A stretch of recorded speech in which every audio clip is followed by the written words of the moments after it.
mag-i-artista ako. Ayan, pinadidimulis ko ang bahay ko. Hindi, papalitan ng sliding.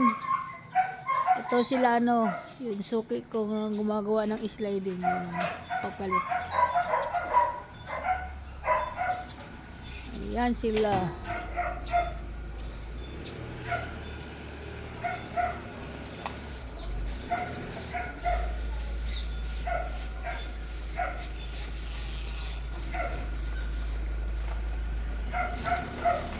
Ganda ng service mo. Ano kuya, saan kayo naglalakad?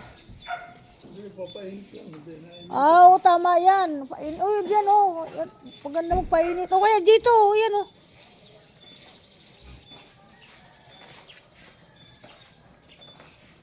Ganda magpainit ngayon, bagong sikat yung araw.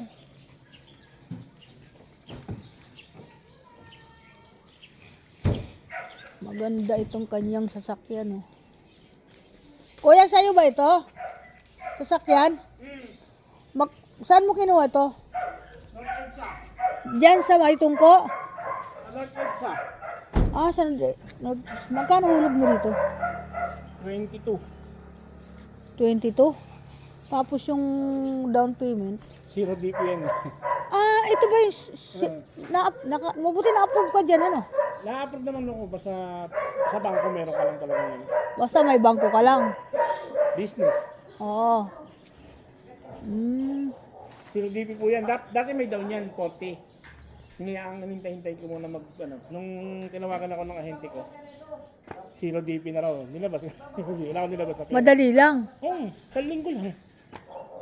Nung na-approve ako, approve na ako. Kaso nga lang, hiningihan ako ng down 40. Hinintay ko yung promo. Sabi, hintay mo yung promo namin. Ano lang 0 DP, tinawagan ako. Ito yung gusto ko, yung ganyan. Pag sa mga negosyo. Lakas po ng makina niyan. Kasi ang makina niya, yung makina lang. Ayan, Oo ba na yan? Pares na makina. Ito sa akin to eh. Pares po ng makina yan. Kaya lang ang problema, wala pang paggagarahian pag may gara. Ang hirap, ang laki pati niyan. Oo, malaki. Malapad eh. Kaya nga. Maghahanap muna ng gagarahian. Hawakan ko. Oo. Eh, marami kaming garahe doon sa Batangas, malawak.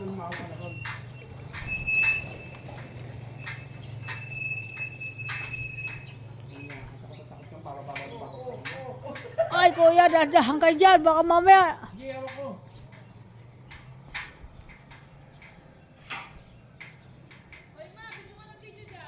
Kuya, si Nguso. Umahaba na ng mga nguso niya. Ayun na. Yung isa pa. Ang dalawa oh. Yalo siya sa mali. Ay, binablog ko kayo. Ang ganito. Ito. Itong frame. Wala, ito. Pati mga salamin tulong na sa tangin. Oo. Ang galing. Ito, hindi na. May iwan. Oo, ayan. Ayan. Ito. Ito, putol dito. Ito. Dito, putol. Tapos dito. Di, balikan mo lang kagad. Baka mamaya ako naputol ka rin. Ano ba yung grinder? Ha? Ano ba yung grinder? Hindi. Ara din yun. Hello. Alamog. Lalamog. Shopee natin. Welcome to my vlog. Good morning everyone. Yan, nandito ako ngayon sa tindahan ko. Di pa ako nakakapag-armusal mga guys.